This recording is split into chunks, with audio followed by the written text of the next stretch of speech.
Bismillahirrahmanirrahim. Assalamualaikum warahmatullahi wabarakatuh.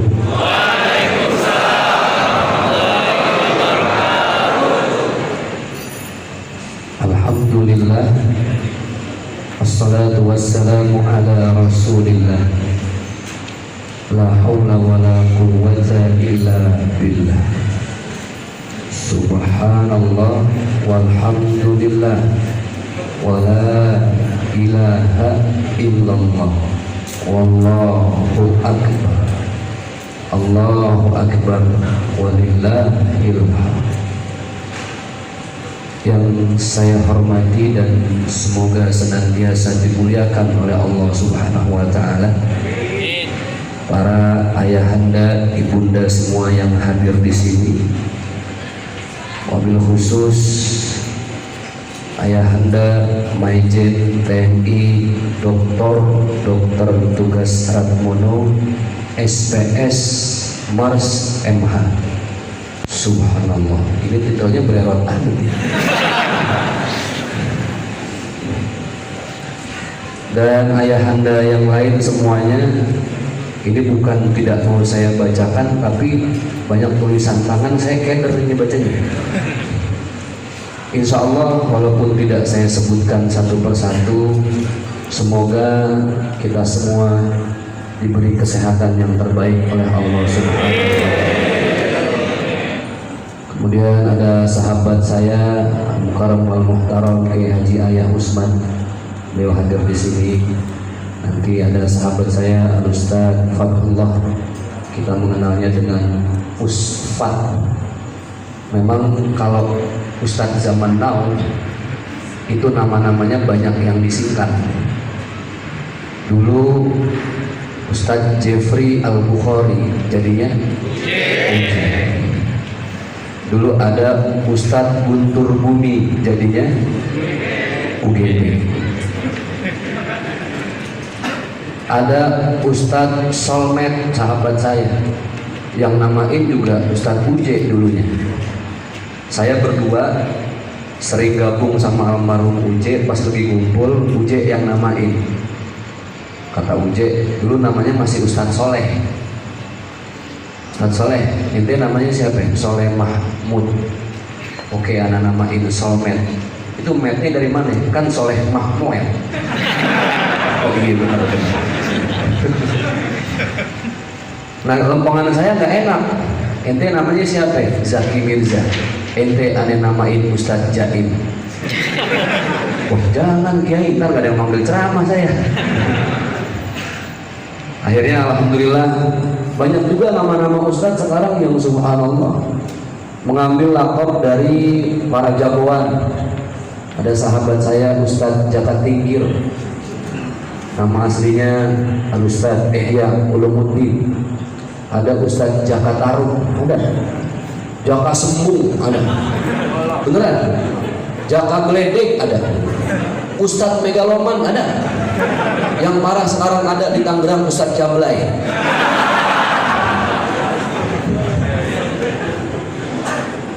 Apa ini salah? Oh jangan Ustadz Covid Bang. Gak enak, mari kita panggilkan penceramah berikutnya Ustadz Covid. Wah gak enak. Jadi inilah dinamika kekinian yang menurut saya semuanya sudah serba bergeser. Kita ngobrol santai aja lah ya. Dulu ingat di zaman tahun 90-an, yang seumuran dengan saya mungkin ya, masih ngerasain dulu TV cuman ada TVRI doang tahun 90. Kalau hari Minggu nontonnya Unyil itu doang. Dulu itu almarhum Kiai Haji Zainuddin MZ pernah main film sama Bang Haji Roma Irama. Judulnya apa ya? Hah? Wah ini anak zaman now semua nih. Nada dan dakwah.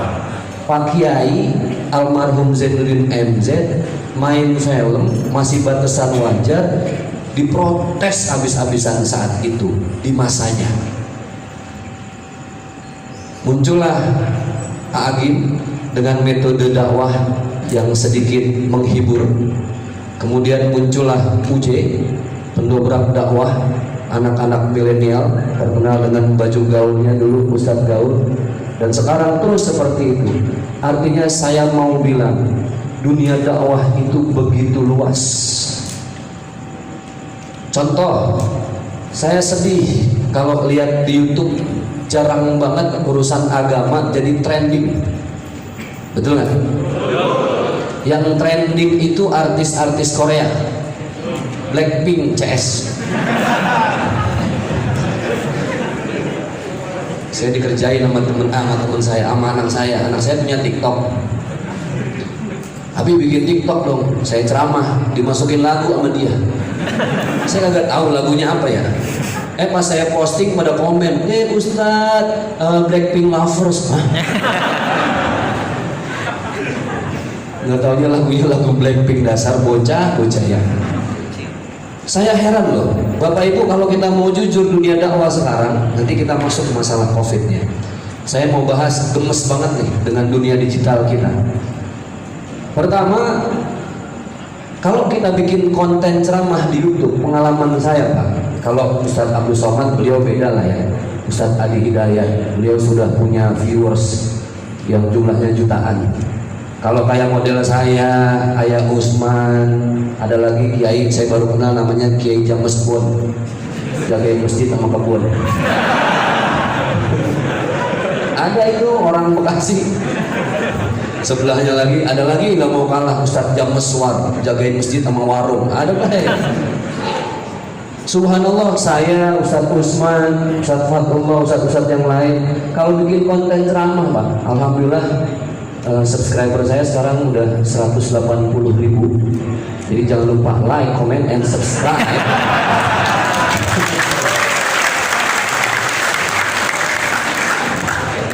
Sudah 180.000, alhamdulillah. Ngangkatnya lagi susah Pak, lagi COVID. Kamera saya jual-jualin. Itu subhanallah, saya bikin konten ceramah semenarik mungkin. Saya bikin namanya apa? Baperan, bahas perkara kehidupan. Durasinya 5 menit sampai berusah saya ngomong. Lah 2 minggu yang lihat cuma 200 orang. Yang geblek gua apa viewersnya? Padahal temanya cukup ringan, masalah keseharian, nggak ada yang lihat. La ilaha illallah, sakit hati. Saya bikin 30 episode, 30 part. Lagi ngeles-ngelesnya naik viral itu bocah review cupang.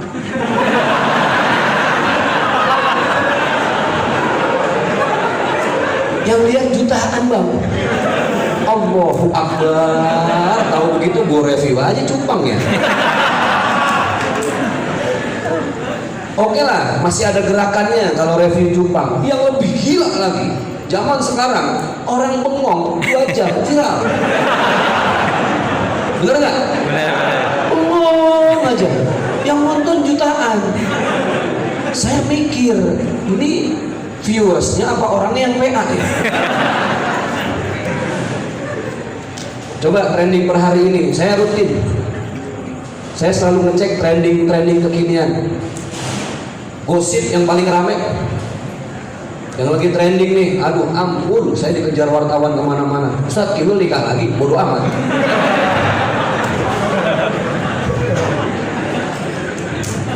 Jadi ya begitulah dunia digital kita Pak.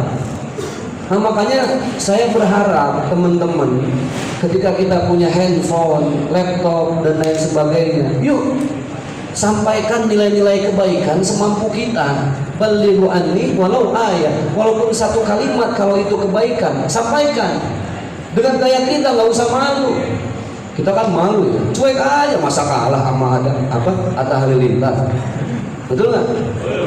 Hey guys, Asia.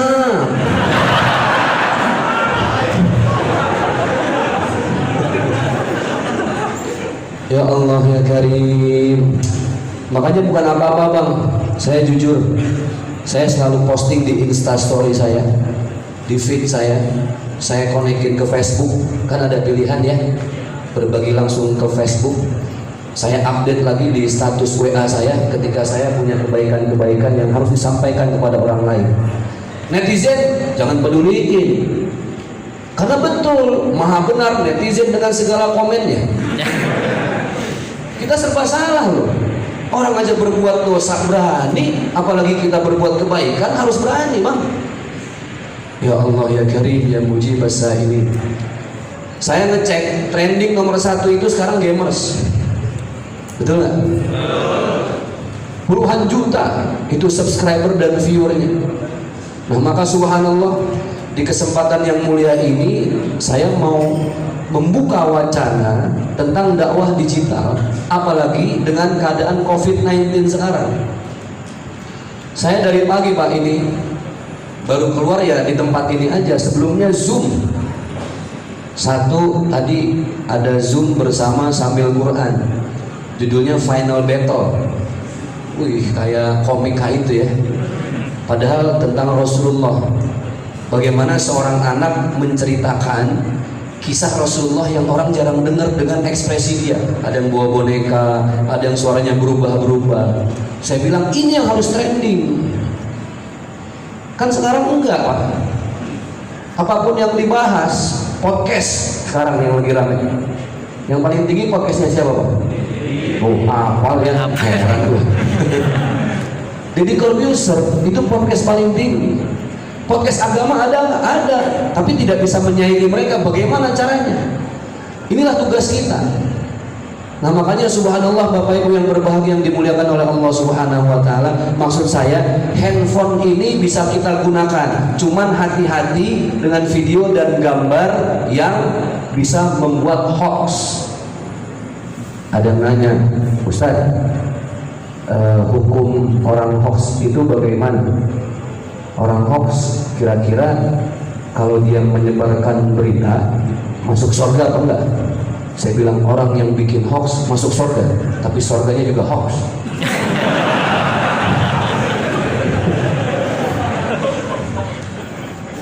Ya Allah, saya beberapa kali turun sama Ayah Usman, kita ke Cicurug Sukabumi ngasih bantuan.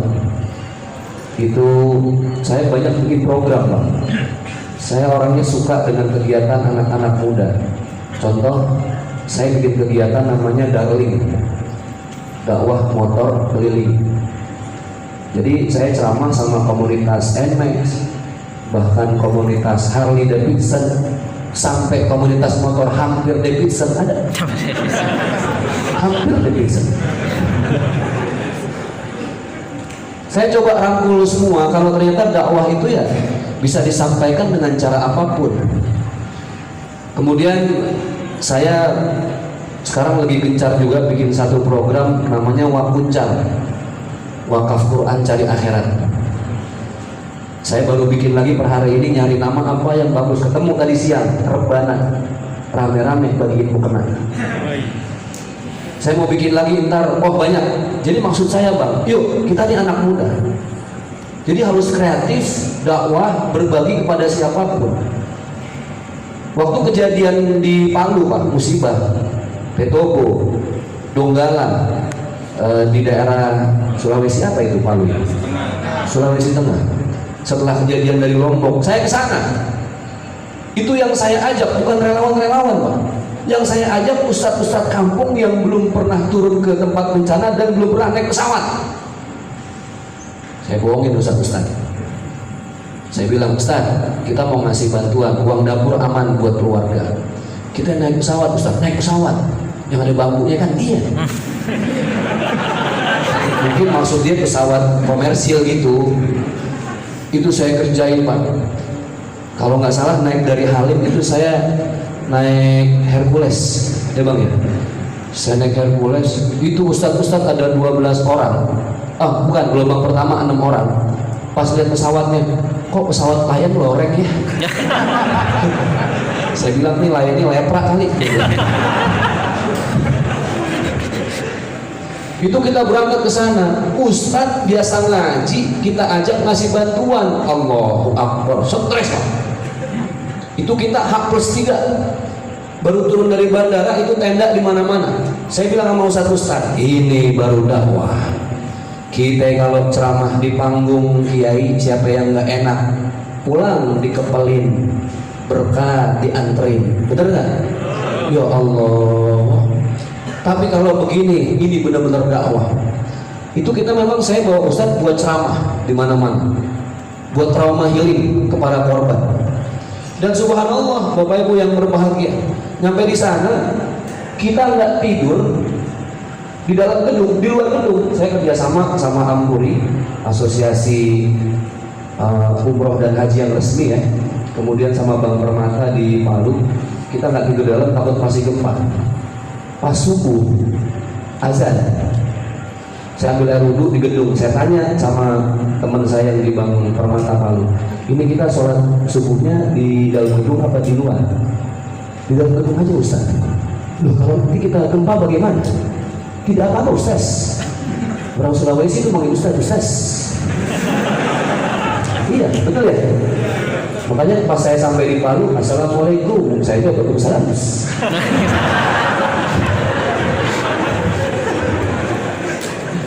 Ya Ustaz, sholat saja di dalam, tidak masalah Ustaz. Ntar kalau gempa bagaimana bang? Lah kita kabur, tidak. Gempa di sini datangnya sore Ustaz. Dalam hati saya, lah gempa kayak kondangan. Ada jam-jamnya. Ya udahlah, Bismillah. Udah wudhu, saya sholat lantai 4 bang, musola. Bismillah dah. Mudah-mudahan emang nggak gempa. Rokaat pertama lancar, rokaat kedua lah kejadian. Allahu Akbar, ya Allah. Itu pas saya baca Al-Fatihah, goyang. Baru kali itu saya ngerasain hidup sholat pakai goyang. Itu di depan saya tembok pada rengat, pada retak. Ya Allah, ya Karim, ya Mujib as-Sa'ilin. Saya kan jadi ingat tuh video imam mimpin sholat viral di Lombok, betul nggak? Dia baca ayat kursi pas lagi gempa. Allahu la ilaha illallahul hayyul qayyum la ta'khudhuhu sinatun wa la nawm. Alhamdulillah, imamnya mantep, jemaahnya bubar. Lihat kan? Lah itu bubar pakai adat balik lagi, sejadah ketinggalan.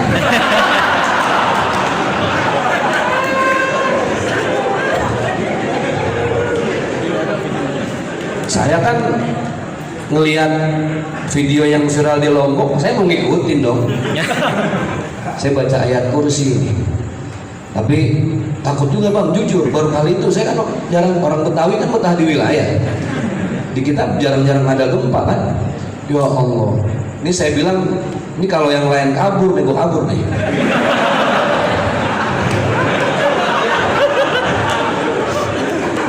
Lah saya lihat ke bawah, kakinya masih pada ada.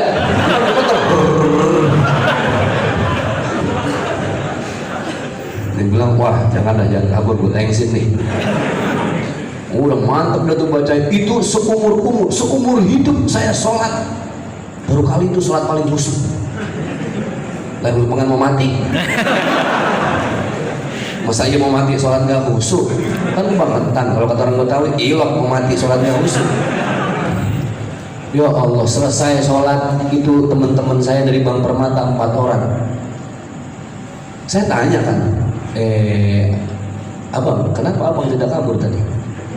Saya kena juga tuh virus Sulawesi. Dia bilang, Ustaz, gitu. Ustaz, untuk apa kita kabur? Di sini ada Ustaz.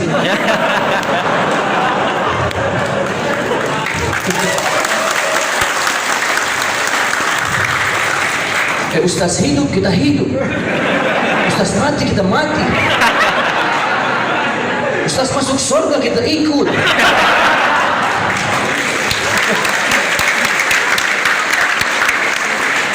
Dalam hati saya, lu masuk surga, kalau kagak lu mau ikut. Yang satu nanya lagi, Ustaz kenapa tadi tidak kabur? Lah gue jawab, lah gue mau lah, gue kabur, gue Ustaz gimana sih?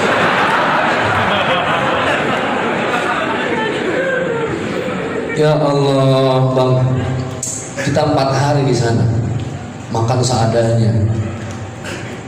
Kita tinggalin semua di Jakarta, alhamdulillah banyak yang support, kita keliling, subhanallah, karena ada Bang Pasya Ungu jadi wakil wali kota di sana, kita diterima dengan sangat baik.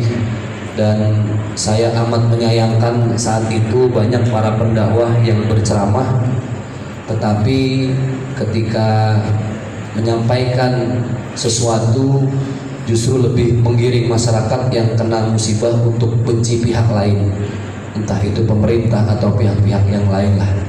Sedangkan saya dengan teman-teman sudah berkomitmen kita hadir di sini untuk meringankan beban mereka, menyalurkan sebagian harta kita, mengulurkan tangan kita untuk membahagiakan mereka. Subhanallah. Itu baru kali itu Pak saya ikut evakuasi jenazah sama teman-teman ACT, teman-teman Basnas juga. Ya Allah ya Karim.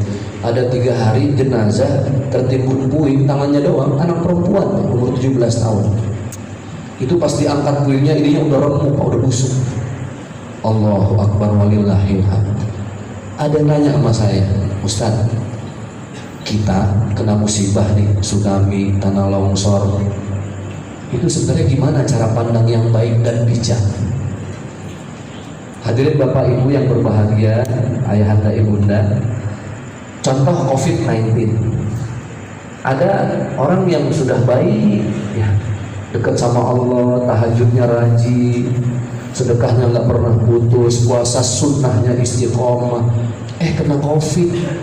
Padahal dia orang soleh. Oh, berarti itu ujian. Ingat apa? Ujian. Karena orang yang baik tidak akan dilepas begitu saja oleh Allah. Dia berwakum ayyukum ahsanu amala. Hidup itu adalah momentum di mana Allah ingin melihat sejauh apa kita cinta dengan Allah. Orang sudah baik, ketika diuji dia nyerah. Waduh, berarti kebaikannya setengah baik. Tapi ketika diuji sama Allah, bahkan ujian itu dianggap hadiah, musibah dianggap anugerah. Allahu Akbar. Ada lagi orang setengah baik bang, dia nggak baik-baik banget dah, STMJ, sholat terus maksiat jalan. Sholatnya tidak mampu mencegah dia dari perbuatan keji dan mungkar. Sholat, tangis-tangis tahajud, ya Allah, ya Allah, ya Allah. Tapi kepoin status orang. Asal update status selalu nyindir. Ya, mohon maaf, ini kita kalau mau jujur, di WhatsApp kita itu ada chat. Dari 3 tulisan itu yang paling sering kita kotak-katik yang mana?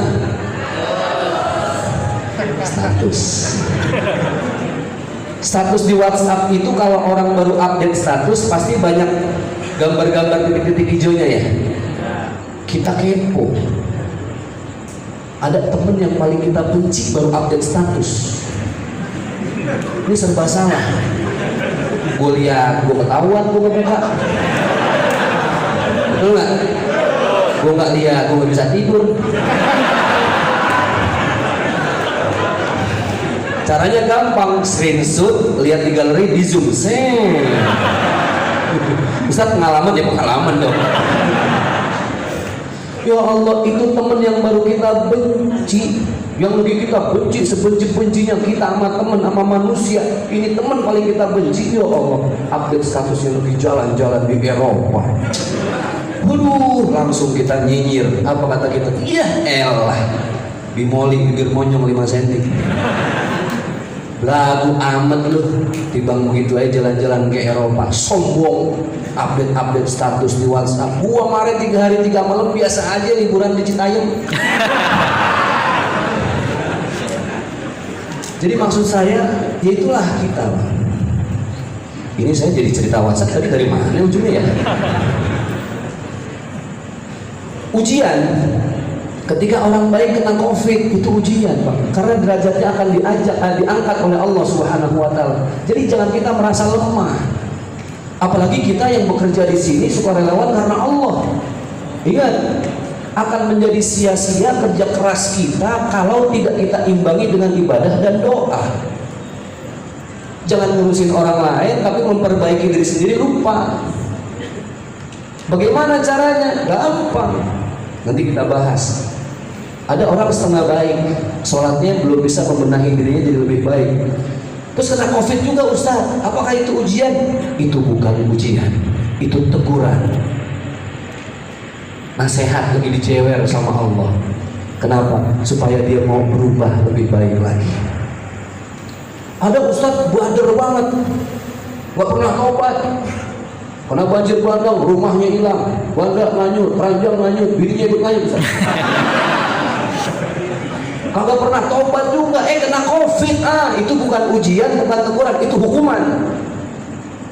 Jadi ketika ada yang kena covid atau musibah lain, pertanyaannya apakah itu ujian, apakah itu teguran, atau jangan-jangan itu hukuman? Tidak ada yang bisa menjawab kecuali diri kita masing-masing.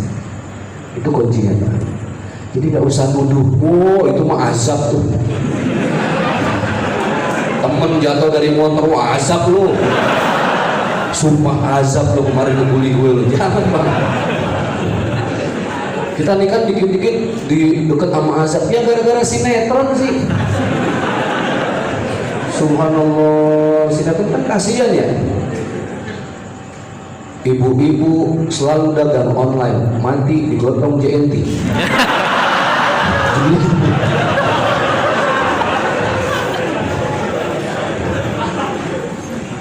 Oh banyak, ada lagi film azab waktu itu jenazah kasihan bang, udah jatuh dari keranda, nyemplung ke empang, dicaplok buaya,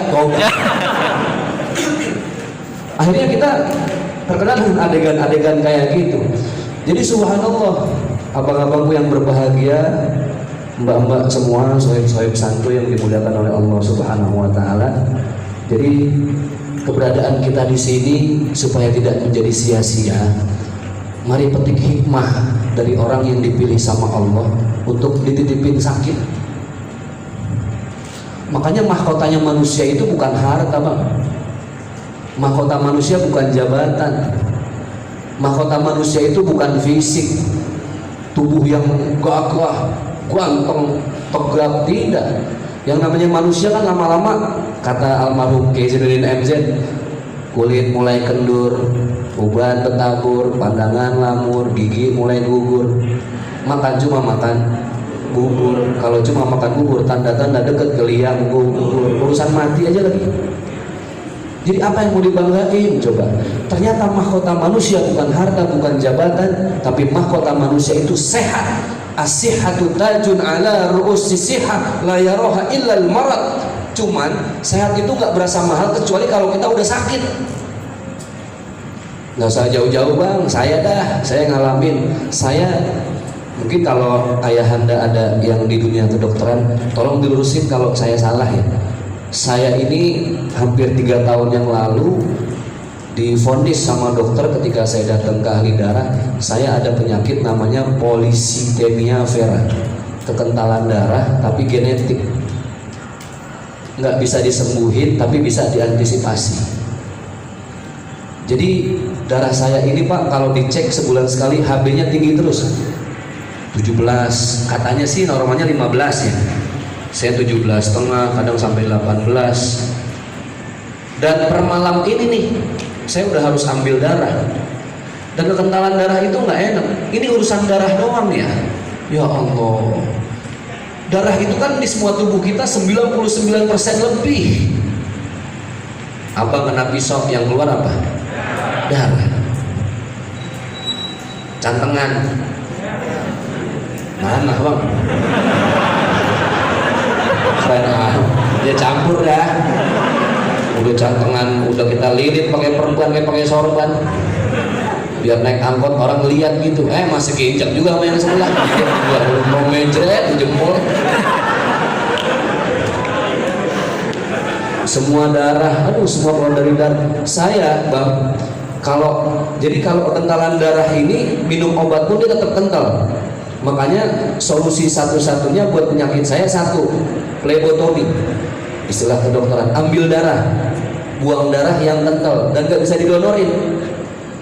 Makanya saya kalau rapid di tempat cek darah itu Prodia selalu gak lolos, walaupun saya kucing-kucingan. Pak Ustadz dipanggil, ya gak lolos tuh gua. Kenapa? Pak Ustadz darahnya kentalan, ya udah gak jadi di sini dah, saya bilang. Kadang saya jadi yang di bandara tuh drive-thru kan ada ya. Nah itu karena cuma lewat jari rapid lolos, di swab saya juga kemarin lolos, alhamdulillah. Nanti malam lah saya harus plebotomi dengan ambil darah. Itu Bang, jarumnya. Allahu Akbar. Kayak kita ngelihat orang mau ngesol sepatu. Nah, begitu jarumnya. Akhirnya saya sekarang lebih berani sama jarum gede ketimbang yang kecil. Kenapa? Udah biasa. Jos setiap bulan. Dan subhanallah, ini kayak sekarang nih, saya sudah 1 bulan. Berasanya udah nggak enak. Sekarang yang lagi ngehits tulisan Bang. Updatean status kita harus kita perbaiki. Jangan masalah pribadi diselesaikan di updatean status, di feed lagi. Emang kalau update status serba salah sih. Foto kan zaman sekarang begitu, emak-emak kalau belum foto belum antep rasanya. Tiba makan bakso di pinggir got aja monyongnya sampai belepotan. Apa itu boleh? Sah-sah aja. Tapi mari kita bijak menggunakan sarana digital ini untuk menyampaikan nilai-nilai kebaikan, Bang. Banyak yang bisa kita kulik. Makanan-makanan di pinggir jalan itu banyak yang halalan thayyibah, belum banyak yang bahas. Home industri, orang yang bikin berkarya, subhanallah, anak-anak yatim di daerah Tasik, bagaimana dia, saya kemarin ke sana sama Maya Usman, itu memelihara melon ya, melon hidroponik, bukan dari tanah lagi, dari air Bang. Jadi maksud saya inilah Islam, this is the real Islam. Jadi udah harus canggih, jangan masalah yang satu maulid, yang satu kagak, berantem. Wah lu nggak maulid nggak cinta Nabi lu, yang nggak maulid, wah lu maulid bid'ah lu. Udah nggak musim. Yang nggak maulid, ada yang maulid, bagi dong, masih kembuli kek. Gue nggak maulid, tapi gue ngedukung orang maulid nih.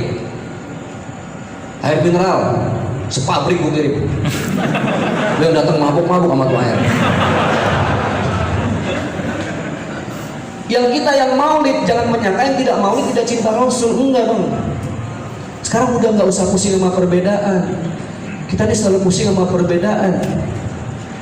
Nah, maka mari sama-sama kita di sini beribadah, sukarelawan. Kita ikhlaskan jasad dan ruh kita untuk sahabat-sahabat kita, untuk sesama warga negara kita. Nah, makanya hadirin Bapak Ibu yang berbahagia yang dimuliakan oleh Allah Subhanahu wa taala. Nanti kita baca surat Al-Fatihah. Semoga COVID-19 pandemik di Indonesia ini betul-betul diangkat oleh Allah. Ada yang lagi viral kemarin, asosiasi dokter sedunia katanya ya, yang bilang COVID ini hanya rekayasa. Kalau saya cara mikirnya gini, terlepas dari rekayasa atau tidak, yang saya tahu kesempurnaan iman kita itu ketika kita taat dengan aturan pemerintah. Mau ada, mau enggak, apakah itu konspirasi elit global atau bukan, itu bukan masalah. Tapi ketika pemerintah punya ikhtiar sendiri, kita sebagai warga negara wajib kita patuhi dan wajib kita taati. Jadi kesempurnaan iman itu ketika kita sholat sempurna. Yang kedua, kita mengikuti sunnah baginda Rasulullah, yang kecil-kecil, yang ringan-ringan. Minum jangan berdiri, kalau bisa duduk. Ada satu hadis, ya gulam sambillah wa kul biyaminika wa kul mimma yalika.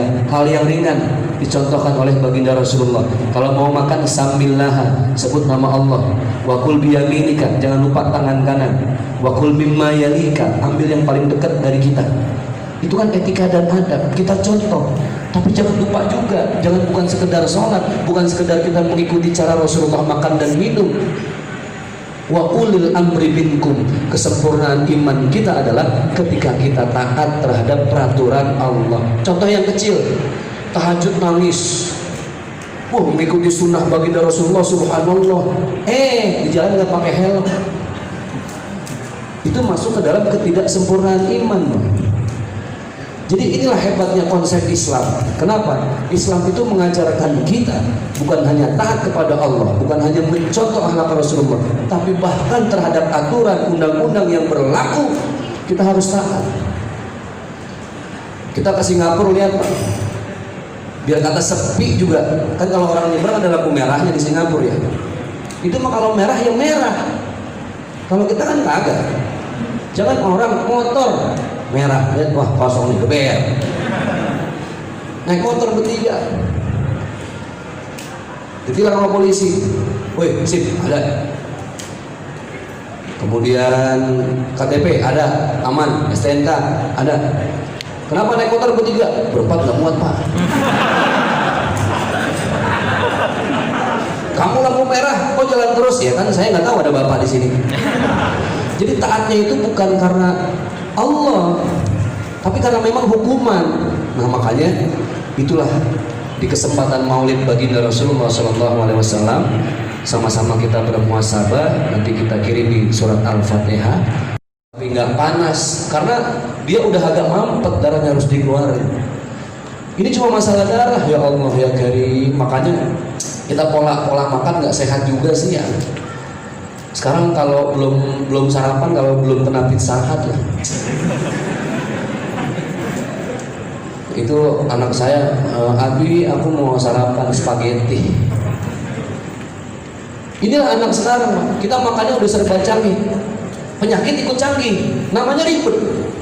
Jantung koroner, COVID-19, diabetes, hepatitis. Waduh, orang dulu makan timbang singkong doang sama ubi, kagak ada kena penyakit stroke. Ini kan stroke penyakit paling berat sedunia, stroke. Lu bayangin penyakit stroke, bagaimana dua stroke itu penyakit? Banyak amat penyakit sampai stroke ya.